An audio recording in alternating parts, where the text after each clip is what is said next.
Hello everyone, welcome back.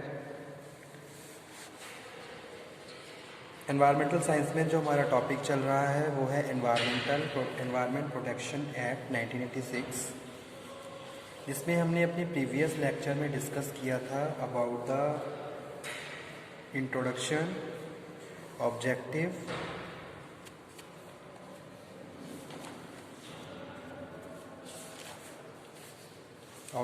Of act. उसके बाद power of central government, ये हम डिस्कस कर चुके हैं।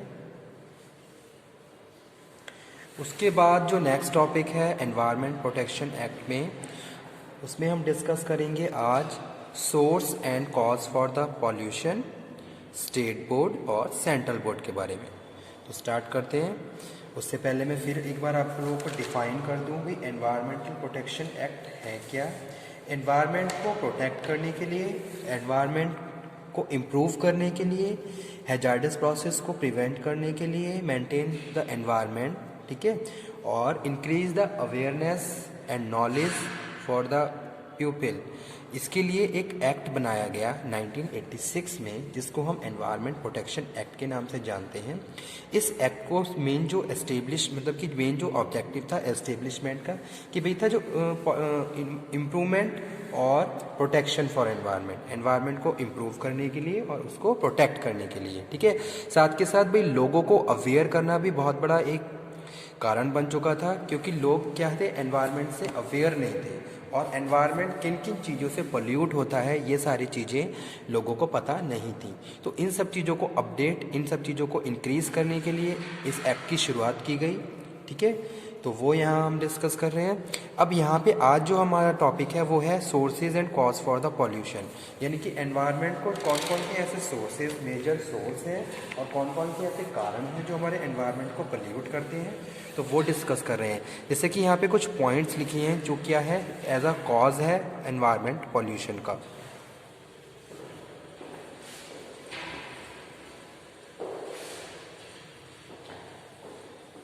ठीक है, तो इसमें हम बात कर रहे हैं फर्स्ट वन, यहाँ पे हम बात कर रहे हैं कंबशन।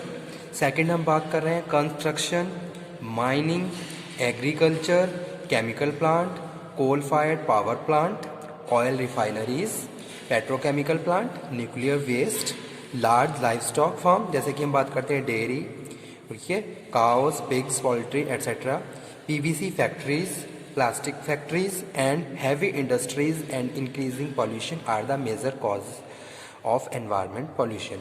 जैसे कि सपोज यहाँ पे हम बात करते हैं लास्ट से हैवी इंडस्ट्री, ठीक है। अब क्या है, जो हैवी इंडस्ट्रीज हैं जो जिनकी वजह से एनवायरनमेंट पॉल्यूट हो रहा है। जैसे कि आज के टाइम में क्या है, अगर हम बात करें फैक्ट्रीज़ की, तो आज के टाइम में क्या है, फैक्ट्री को या इंडस्ट्रीज़ को या इंडस्ट्रियलाइजेशन को बहुत ज़्यादा प्रमोट किया जाता है। क्यों? क्योंकि जैसे जैसे रैपिडली बहुत ज़्यादा पॉपुलेशन बढ़ रही है, इंडस्ट्रियलाइजेशन बहुत ग्रेजुअली हो रहा है, बहुत धीरे धीरे हो रहा है। तो इसीलिए हम क्या कर रहे हैं कि भी जो एम्प्लॉयमेंट है उनको उसको बैलेंस करने के लिए हम इंडस्ट्रियलाइजेशन पे ज़्यादा फोर्स कर रहे हैं, ठीक है। लेकिन कहीं ना कहीं ये सारी चीज़ें हमारे एनवायरनमेंट को पोल्यूट भी कर रही हैं, ठीक है। जैसे कि स्टार्टिंग की बात करते हैं। स्टार्टिंग में जब हम इंडस्ट्रियलाइजेशन को प्रमोट कर रहे हैं, तो जगह जगह जब हम इंडस्ट्रियलाइजेशन कर रहे हैं तो हम फॉरेस्ट को फिनिश कर रहे हैं, ख़त्म कर रहे हैं। यानी कि जिस जगह पे इंडस्ट्रियलाइजेशन हो रहा है वहाँ जो भी पेड़ पौधे हैं या फिर जंगल हैं, जैसे कि हम जानते हैं कि भाई जो इंडस्ट्रीज़ होती हैं शहरों से बाहर होती हैं, जहाँ जंगल वगैरह होते हैं, लेकिन हम अपनी इंडस्ट्रीज़ को बनाने के लिए या किसी भी फैक्ट्री को इस्टेब्लिश करने के लिए हम वहाँ उस एरिया को बिल्कुल साफ़ कर देते हैं, ठीक है। यानी कि वहाँ पे जो भी पेड़ पौधे हैं या जंगल है उसको हमने ख़त्म कर दिया। लेकिन स्टूडेंट कहीं ना कहीं, या फिर हम बात करें, इसका डायरेक्ट इफ़ेक्ट हमारे एनवायरनमेंट पे पड़ता है, ठीक है। क्योंकि हमें पता है जो भी वहाँ पेड़ हैं, पौधे हैं, प्लांट्स हैं, वो हमारे एनवायरनमेंट को किस तरीके से बैलेंस करते हैं, मेंटेन करते हैं, उसमें बहुत सारी चीज़ों को मेंटेन करते हैं। जैसे कि एग्जांपल मैं कोट करूं कि भाई O2 है, ऑक्सीजन है, तो ऑक्सीजन कौन रिलीज़ करता है, पेड़ पौधे रिलीज़ करते हैं, ठीक है। CO2 को वो क्या है, ऑब्जर्व करते हैं। तो ये सारी चीज़ें क्या है हमारे, अगर इन सब चीज़ों को हम इम्बैलेंस कर देंगे तो कहीं ना कहीं इसका इफ़ेक्ट हमारे एनवायरनमेंट पे ही पड़ेगा। दूसरी चीज़, अगर जब हमने एक बार इंडस्ट्री को फॉर्म कर दिया, उसके बाद उसमें जो भी प्रैक्टिसेस हो रही हैं, जैसे कि फैक्ट्री से निकलने वाला वेस्ट हमारे एनवायरनमेंट को पोल्यूट करता है, ठीक है। जैसे सपोज यहाँ पे लिखे हुए हैं प्लास्टिक फैक्ट्रीज, तो जो प्लास्टिक वेस्ट है उसको अगर हम इसी तरीके से ऐसे ही बाहर फेंक देंगे तो कहीं ना कहीं वो हमारे जो मिट्टी है उसको पोल्यूट करेगा, हमारे एनवायरनमेंट को पोल्यूट करेगा, और ये सारी चीज़ें पॉल्यूशन को बढ़ाएंगी। तो तीसरा, जब हम मैन्युफैक्चरिंग प्रोसेस करते हैं तो मैन्युफैक्चरिंग प्रोसेस में हम बहुत सारी ऐसी एक्टिविटीज़ को प्रोसीड करते हैं जिसकी वजह से हमारा एनवायरनमेंट डायरेक्टली पोल्यूट होता है। जैसे कि फैक्ट्रियों से निकलने वाला धुआं, फैक्ट्रियों से निकलने वाला वेस्ट, ये सारी चीज़ें कहीं ना कहीं हमारे एनवायरनमेंट पॉल्यूशन का कारण बनती हैं, ठीक है। तो ये सब क्या है, मेजर कॉज है एनवायरनमेंट पॉल्यूशन की। उसके बाद हम बात कर रहे हैं जैसे कि पीवीसी फैक्ट्रीज़ हैं, केमिकल फैक्ट्रीज़ हैं, तो कहीं ना कहीं वो केमिकल एज अ कंडेंसेशन की बात करें या इवोपरेशन की बात करें, तो इस तरीके से भी वो सारी चीज़ें हमारे एनवायरनमेंट में मिक्सअप हो जाती हैं जाके, ठीक है। या फिर अगर हम बात करें पेट्रोकेमिकल प्लांट, न्यूक्लियर वेस्ट, जो कि क्या है, बहुत बड़ा कारण होता है हमारे एनवायरनमेंट पॉल्यूशन का।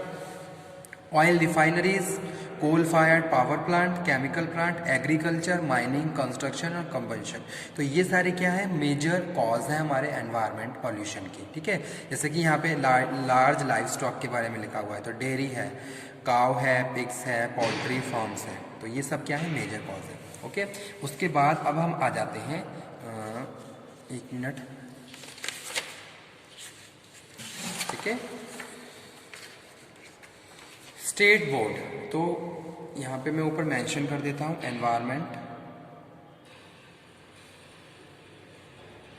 प्रोटेक्शन एक्ट 1986, ठीक है। तो इसमें हम बात कर रहे हैं स्टेट बोर्ड की, तो यानी कि कौन कौन सी अथॉरिटीज़ होती हैं वो हम डिस्कस कर लेते हैं। स्टेट बोर्ड में हम बात कर रहे हैं चेयरमैन, एक चेयरमैन होते हैं, ठीक है। सेकंड हम बात कर रहे हैं रिप्रेजेंटेटिव ऑफ स्टेट बोर्ड होते हैं, जो नहीं होने चाहिए, नॉट एक्सीडिंग 5, ओके। यानी कि सेकंड जो हम बात कर रहे हैं वो है रिप्रेजेंटेटिव ऑफ स्टेट बोर्ड।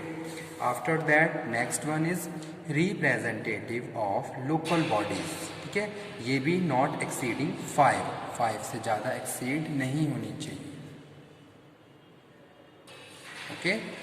उसके बाद है रिप्रेजेंटेटिव ऑफ कंपनीज और कॉरपोरेशन ओन, कंट्रोल और manage by the state government, they will be 2, okay.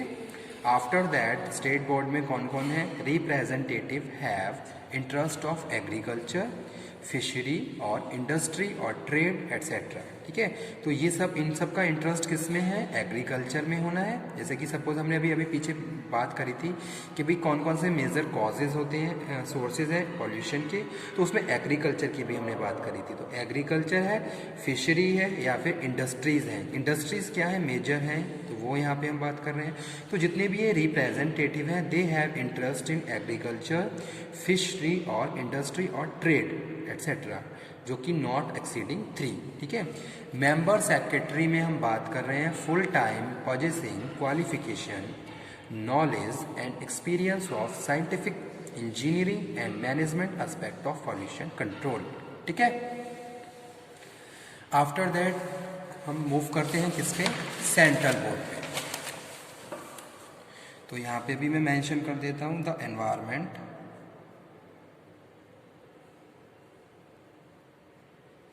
Protection act 1986, ठीक है। तो सेंट्रल बोर्ड में जो अथॉरिटीज़ हैं, सबसे पहले है चेयरमैन, ठीक है। चेयरमैन के बाद जो है वो है representative of central government, not exceeding 5, okay. After that representative of state government, not exceeding 5, representative of companies or corporation owned, controlled or managed by the central government. Representative have interest of agriculture, fishery or industry or trade etc. not exceeding 3.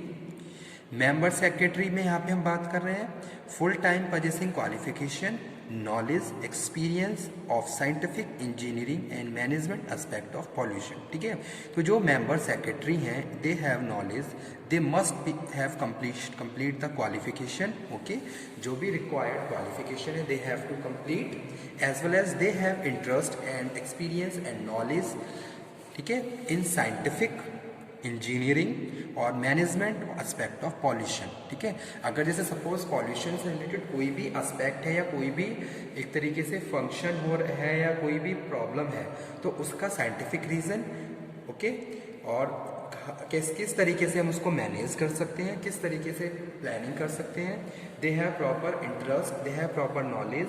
ठीक है, और किस तरीके कौन सी strategy बना के हम उस पर काम कर सकते हैं, तो ये सारी चीज़ें हम यहाँ डिस्कस कर रहे हैं एज अ मेंबर सेक्रेटरी और उसकी क्वालिफिकेशन के बारे में। ठीक है, तो आज का टॉपिक हमारा यही था जिसमें हमने बात करी major sources and cause for the pollution. कौन कौन से सोर्सेज हैं? Combustion, construction, okay, mining, agriculture, chemical plant, coal fired plant, oil refineries, petrochemical plant, nuclear waste, large livestock farms, PVC factories, plastic factories और heavy industry. ठीक है, तो ये क्या है? सोर्सेज हैं, कॉज हैं किसके? पॉल्यूशन के। आफ्टर दैट हमने डिस्कस किया सेंट्रल गवर्नमेंट को। ठीक है, सेंट्रल गवर्नमेंट में हम चेयरपर्सन की बात कर रहे हैं और रिप्रेजेंटेटिव्स की बात कर रहे हैं, और उसके बाद मेंबर सेक्रेटरी की बात कर रहे हैं, और दे पजेसेस द क्वालिफिकेशन, और जो क्वालिफिकेशन डिसाइड की है, स्टैंडर्ड सेट की है, वो उन्हें पजेस करनी चाहिए। और उसके बाद हम बात कर रहे हैं स्टेट बोर्ड की। स्टेट बोर्ड में भी हम बात कर रहे हैं चेयरमैन की, रिप्रेजेंटेटिव्स हैं। ठीक है, और साथ के साथ हमने ये भी बताया कि नॉट एक्सीडिंग 5 कितने होने चाहिए। और उसके बाद सेम एज सेंट्रल गवर्नमेंट, यहाँ पे भी मेंबर सेक्रेटरी है और उनकी क्वालिफिकेशन भी यहाँ पे हम डिस्कस कर रहे हैं, फुल टाइम पजेसिंग ये पोजीशन। ठीक है, और दे हैव क्वालिफाइड नॉलेज होनी चाहिए and experience of scientific, engineering and management aspect of the pollution control. जैसे कि पॉल्यूशन कंट्रोल बोर्ड होता है, pollution control board of India. ठीक है, okay, thank you very much.